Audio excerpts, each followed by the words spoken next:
السلام عليكم ورحمة الله وبركاته. اللي احنا شايفينه قدامنا ده نموذج مزرعة منزلية لتربية أسماك البلطي. اللي احنا شايفينه ده البلطي الأحمر. طيب، هو احنا جايبين النموذج ده عشان من خلاله نشرح هو المزارع السمكية الكبيرة التجارية بتشتغل ازاي ونظام الفلترة بتاعها ازاي. أول حاجة اللي احنا زي ما احنا شايفين كده، ده أول حاجة بنرميها للأسماك أو احنا بنداوم عليها مع الأسماك هو الأعلاف، علشان نقدر نحول الاسماك دي من اسماك تبقى وزنها جرام للوزن التسويقي بتاعها. طيب، الاعلاف دي مش بتتحول كلها للحم، في جزء كبير من الاعلاف دي بتحول للحم والباقي بيتحول الى مخلفات.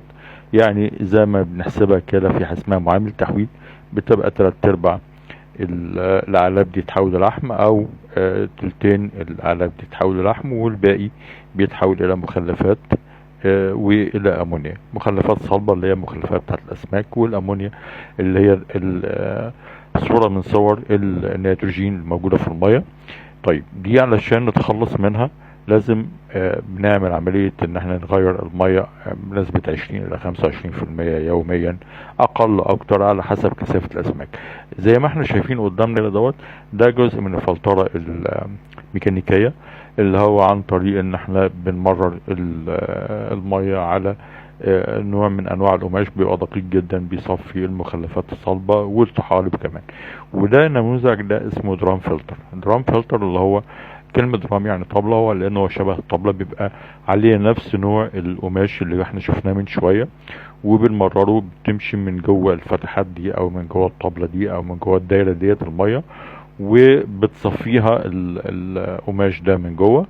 وبالتالي بعد كده بنمرر جزء من المية ديت من فوق اللي هي الرشاشات دي، بتغسل المخلفات دي اول باول ونتخلص منها، والمية النقية بعد كده بتعدي بتخش بعد كده زي ما احنا شايفين دلوقتي قدامنا دي المخلفات بتطلع من ماسورة، والمية النقية بتخش بعد كده على مرحلة تانية اللي هي من الفلتر الميكانيكي للفلتر البيولوجي اللي احنا شايفينه.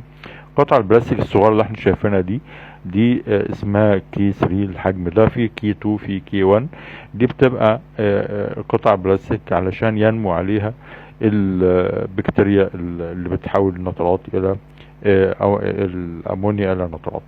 اللي احنا شايفينه دلوقتي برضو ده الالترا فايلوت او الاشعة فوق البنفسجية، اللي هي بتتخلص من كل اي كائنات دقيقة، سواء اذا كانت بكتيريا او اي كائن تاني موجود في الماء، عشان الماء تبقى نقية وتروح للاسماك. احنا هنا بقى شايفين نفس التطبيق اللي فات هنا بيتم على المزارع الكبيرة، اللي احنا شايفينه ضرب الاوراق اللي بيضخ الاكسجين والهواء على قطع الكي 1 او الكي 2 او البلاستيك او الميديا زي ما بنسميها اللي موجودة، علشان تحول الامونيا اللي موجودة في المية الى نترات. والنترات دي بعد كده بتبقى مش مؤذية للاسماك، زي ما احنا شايفينها بعد كده بنعدي المية دي على الاحواض السمكية. ودي كان باختصار كده النظام المتبع في المزارع السمكية التجارية. كنت معكم وجيه خوجة من قنواتي على التيك توك وعلى اليوتيوب. تحياتي لكم جميعا، واي حد عنده استفسار يقدمه لي يكتبه في التعليقات. تحياتي لكم جميعا، والسلام عليكم ورحمة الله وبركاته.